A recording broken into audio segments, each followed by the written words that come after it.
Hi, Kent Hensley here with Ivey Homes. We're going to talk about water heaters that are typically in the garage. Many of them are setting up on a platform like you see the one is here. Some of them sit flat on the floor. It depends on the location of the water heater. Some of the questions we have asked are, what is this drain?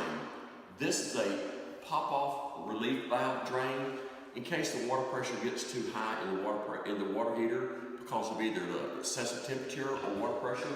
It allows it to run out, and typically can run out on the garage floor and escape the room.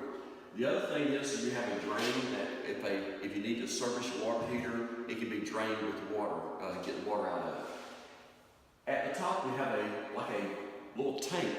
The tank is called an expansion valve. 50 gallons of water, which is a water heater, when it becomes hot, becomes about 51 gallons of water. So that is to allow for the extra pressure in the water tank. Something else that you see above the water heater many times is a pipe, sometimes one or two pipes that comes out and drips into a drain up above it. We call that a hub drain.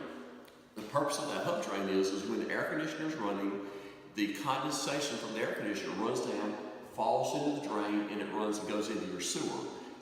But that is your basic information about your water heater.